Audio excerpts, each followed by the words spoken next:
用1碗面糊搞定1个月早餐。先调1个万能面糊，面粉、鸡蛋、盐、加油、温水，搅拌均匀。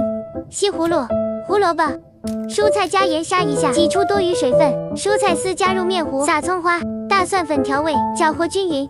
锅里喷油开煎，舀面糊到锅里，中小火煎双面金黄。就是西葫芦鸡蛋饼、萝卜丝，用盐杀一下，挤掉多余水分，放入万能面糊、虾皮、白胡椒、香油调味，搅拌均匀。面糊舀锅中，中小火慢煎。就是白萝卜丝饼、卷心菜、胡萝卜，加盐杀出水，挤干多余水分，放入万能面糊，撒葱花、黑胡椒调味，搅和均匀。面糊放锅中，中小火煎双面熟透。就是蔬菜鸡蛋饼、苹果、雪梨，放入万能面糊、黑芝麻，搅和均匀，舀入面糊，中小火慢煎熟透。就是苹果雪梨饼、焯水西兰花、午餐肉，倒入万能面糊，松鲜鲜调味，搅和均匀，舀入锅中，中小火煎熟。就是时蔬午餐肉饼，做好密封冷冻保存，5分钟实现早餐自由。1岁7个月26斤宝宝，今日辅食：粉蒸排骨，排骨鲜嫩多汁，软烂入味，很好脱骨。排骨洗净，加面粉和清水，抓洗出血水和脏东西。洗净后沾干水分，加入姜片和适量酱油，倒入半包蒸肉粉，充分抓拌均匀。我经常用自由肉家的蒸肉粉，它的配料很干净，没有乱七八糟添加，除了鸡内金，还添加了山楂松茸，能让肉质更加软嫩入味。盘底铺上切好的南瓜，放上排骨，上锅蒸60分钟，时间到就好了。出锅撒上小葱花，这样做的排骨超级软烂，口感酸甜鲜嫩又多汁，一口接一口的停不下来。宝宝大口吃肉的快乐谁懂？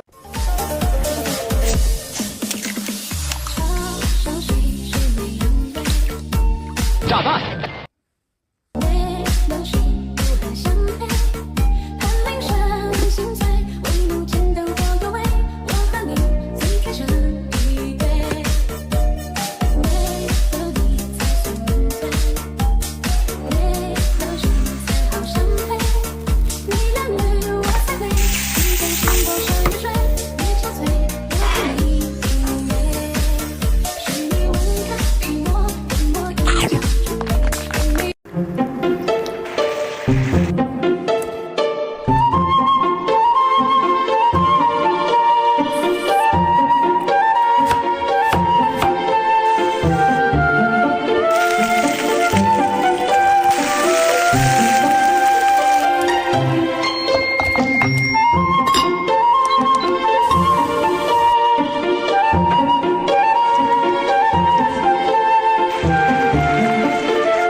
山药、小米、红枣就是南瓜汤，绿豆、大米、燕麦就是绿豆沙牛乳，黑豆、黑米、黑芝麻、黑桑葚、黑枸杞就是无黑芝麻糊，玉米、苹果、大米、小米就是奶香玉米汁，红豆、花生、枸杞、紫米、红枣就是五红汤，香蕉、燕麦、核桃、大米就是香蕉燕麦糊，银耳、雪梨、莲藕、山药、大米就是五白银米糊，紫薯、花生、小米就是紫薯花生糊，黄豆、燕麦、大米、山药就是美龄粥，